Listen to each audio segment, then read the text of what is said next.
Hello दोस्तों, मैं आशीष कुमार स्वागत करता हूं आपके अपने YouTube channel A K genius knowledge पर। आज के इस वीडियो पर हम 20 मोस्ट इंपॉर्टेंट क्वेश्चंस को कवर करने वाले हैं जो कि बायोलॉजी के हैं। यहां पर हम देखेंगे एमसीक्यू क्वेश्चंस जो कि मोस्ट इंपॉर्टेंट होते हैं। हर एग्जाम में एमसीक्यू क्वेश्चंस के रूप में ही आपसे क्वेश्चंस पूछते हैं। तो यहाँ पर सेट नंबर 3 है। इसके पिछले वीडियो आपको डिस्क्रिप्शन बॉक्स पर मिल जाएगी और यहाँ पर हम आपको बता दें कि टेलीग्राम की लिंक भी आपको डिस्क्रिप्शन बॉक्स पर ही मिल जाएगी। तो आइए हम लोग शुरू करते हैं। क्वेश्चन नंबर देखते हैं। 41 नंबर का क्वेश्चन हमारे पास है। वनस्पति जो कि हमारे पास है, प्रबंधन से संबंधित विज्ञान की शाखा को क्या कहते हैं? तो वनस्पति प्रबंधन से संबंधित विज्ञान की शाखा को क्या कहते हैं? तो इसका राइट आंसर हो जाएगा हॉर्टिकल्चर कहते हैं। ऑप्शन बी इसका राइट आंसर हो जाएगा हॉर्टिकल्चर, जो कि वनस्पति प्रबंधन से संबंधित विज्ञान की शाखा को कहते हैं। इसी साथ हम आइए बात कर लेते हैं अगला क्वेश्चन। तो अगला क्वेश्चन हमारे पास है 42 नंबर का क्वेश्चन। तो आइए देखते हैं 42 नंबर का क्वेश्चन। तो 42 नंबर का क्वेश्चन हमारे पास है, स्पर्मो जो कि लॉजी का अध्ययन किसका अध्ययन किया जाता है? तो स्पर्मोलॉजी के अंतर्गत किसका अध्ययन किया जाता है? तो ऑप्शन 20 का राइट आंसर हो जाएगा। ऑप्शन 20 का राइट आंसर हो जाएगा बीजों का जो अध्ययन होता है वो स्पर्मोलॉजी के अंतर्गत बीजों का अध्ययन किया जाता है। इसी के साथ हम आइए बात कर लेते हैं यहाँ पर 43 नंबर का क्वेश्चन। तो 43 नंबर का क्वेश्चन हमारे पास है, एगेस्ट्रोलॉजी में किसका अध्ययन किया जाता है? तो जो एगेस्ट्रोलॉजी है उसमें किसका अध्ययन किया जाता है? तो इसका जो राइट आंसर हो जाएगा घासों का। ऑप्शन ए जो इसका राइट आंसर हो जाएगा, ऑप्शन ए हो जाएगा कि घासों का जो अध्ययन होता है वो एगेस्ट्रोलॉजी के अंतर्गत किया जाता है। इसी के साथ हम आइए बात कर लेते हैं 44 नंबर का क्वेश्चन। तो 44 नंबर का क्वेश्चन हमारे पास है, पीडोलॉजी में किसका अध्ययन किया जाता है? तो आप पीडोलॉजी में भी किसका अध्ययन किया जाता है? तो यहाँ पर भूमि का।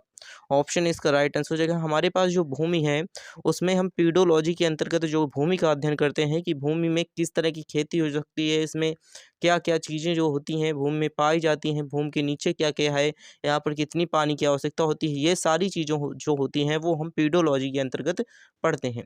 इसी के साथ हम आइए बात कर लेते हैं अगला क्वेश्चन। तो अगला क्वेश्चन हमारे पास है 45 नंबर का क्वेश्चन, पौधों को नाम देने वाला विज्ञान क्या कहलाता है? तो पौधों को नाम देने वाला विज्ञान वर्गिकी कहलाता है। ऑप्शन बी इसका राइट आंसर हो जाएगा वर्गिकी, जो कि पौधों को देने वाला जो विज्ञान होता है, नाम देने वाला, वो हमारा कहलाता है वर्गिकी कहलाता है। इसी के साथ हम आइए बात कर लेते हैं अगला क्वेश्चन। तो अगला क्वेश्चन हमारे पास है 46 नंबर का क्वेश्चन। तो 46 नंबर का क्वेश्चन हमारे पास है, निम्नलिखित में से किसे वर्गिकी का पितामह कहा जाता है? तो जो वर्गीकी का पितामह है वो किसे कहते हैं? तो इसका राइट आंसर हो जाएगा लिनियस को, जो कि वर्गीकी का पितामह लिनियस को कहा जाता है। तो ऑप्शन बी इसका राइट आंसर हो जाएगा। इसी के साथ हम आइए बात कर लेते हैं अगला क्वेश्चन। तो अगला क्वेश्चन हमारे पास है 47 नंबर का क्वेश्चन। तो 47 नंबर का क्वेश्चन हमारे पास है, सूक्ष्म जीव जो होते हैं वो मिलते हैं, तो सूक्ष्म जीव कहाँ पर मिलते हैं? तो इसका जो राइट आंसर हो जाएगा इन सभी क्षेत्रों में, अर्थात हमारे पास रेतीली मिट्टी में, लवणयुक्त पानी में और दलदली भूमि में, इन तीनों जगहों पर सूक्ष्म जीव जो होते हैं, जो कि हमारे पास खेती के लिए जो कि रेतीली मिट्टी पर मिलते हैं तो रेत के लिए अच्छे होते हैं। लवण युक्त पानी में, मतलब यहाँ पर लवण युक्त पानी जैसे हमारे पास खेतों में होता है, तो कुछ सूक्ष्म जीव होते हैं जो कि फसल के लिए बहुत अच्छे होते हैं। दलहल भूमि में होता है, अर्थात जहाँ पर दालें होती हैं वहाँ पर भी कुछ समय सूक्ष्म जीव मिलते हैं, वो दालों के लिए भी अच्छे होते हैं। इसी के साथ हम आइए बात कर लेते हैं यहाँ पर 48 नंबर का क्वेश्चन। तो 48 नंबर का क्वेश्चन हमारे पास है, विषाणु वृद्धि करता है। तो विषाणु वृद्धि करता है तो कहाँ पर करता है? तो जीवित कोशिकाओं में जो विषाणु होता है वो वृद्धि करता है। ऑप्शन इसका राइट आंसर हो जाएगा। जीवित कोशिकाओं में जो विषाणु होता है वो वृद्धि करता है। इसी के साथ हम आइए बात कर लेते हैं 49 नंबर का क्वेश्चन। तो 49 नंबर का क्वेश्चन मेरे पास है, साबूदाना किससे बनाया जाता है?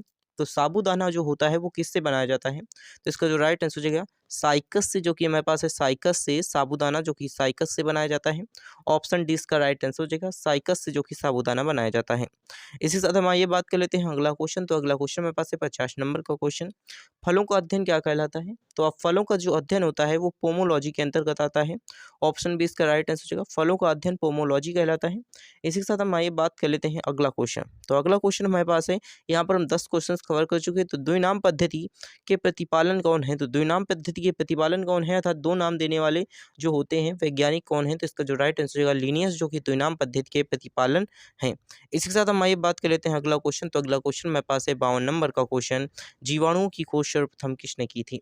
तो जीवाणुओं की खोज सर्वप्रथम किसने की थी? तो इसका राइट आंसर हो जाएगा हमारा ऑप्शन सी हो जाएगा लुइन वेन, जो कि हॉक ने हमारे पास जीवाणु की खोज की थी। ऑप्शन सी इसका राइट आंसर हो जाएगा। इसी के साथ हम आइए बात कर लेते हैं अगला क्वेश्चन। तो अगला क्वेश्चन हमारे पास है, जिन पौधों पर बीज बनते हैं किंतु पुष्प नहीं बनते वो क्या कहलाते हैं? तो वो पौधे क्या कहलाते हैं? तो इसका राइट आंसर हो जाएगा अनावृत बीजी कहलाते हैं। अर्थात जिन पौधों में बीज बनते हैं पुष्प नहीं बनते वो क्या कहलाते हैं? तो अनावृत जो कि बीजी कहलाते हैं। इसके साथ हम आइए बात कर लेते हैं अगला क्वेश्चन। तो अगला क्वेश्चन हमारे पास है जीवाणुओं को साधारण आकृति क्या होती है? तो जीवाणुओं की जो साधारण आकृति होती है वो क्या होती है? तो इसका जो राइट आंसर हो जाएगा हमारा क्षण रूपी, जो कि हमारे पास जीवाणुओं की जो आकृति होती है साधारण आकृति, वो क्षण रूपी होती है। इसी के साथ हम आइए देख लेते हैं 55 नंबर का क्वेश्चन। तो 55 नंबर का क्वेश्चन हमारे पास है, जो जीवाणु आकार में सबसे छोटे होते हैं वो क्या कहलाते हैं? तो जो जीवाणु होते हैं वो आकार में सबसे छोटे होते हैं वो क्या कहलाते हैं? तो इसका राइट आंसर हो जाएगा गोलाणु, जो कि हमारे पास जो जीवाणु जो कि आकार में छोटे होते हैं वो गोलाणु कहलाते हैं। इसी के साथ हम आइए बात कर लेते हैं अगला क्वेश्चन। तो अगला क्वेश्चन हमारे पास है 55 के बाद 56 नंबर का क्वेश्चन। तो आइए देखते हैं 56 नंबर का क्वेश्चन। निम्नलिखित में से कौन सा जो कि रोग बैक्टीरिया से होता है? तो निम्नलिखित में से कौन सा रोग जो कि बैक्टीरिया से होता है? तो इसका जो राइट आंसर हो जाएगा हमारा तपेदिक रोग। ऑप्शन 20 का राइट आंसर हो जाएगा, जो कि बैक्टीरिया से होता है तपेदिक रोग होता है। ऑप्शन 20 का राइट आंसर हो जाएगा। इसी के साथ हम आइए बात कर लेते हैं अगला क्वेश्चन।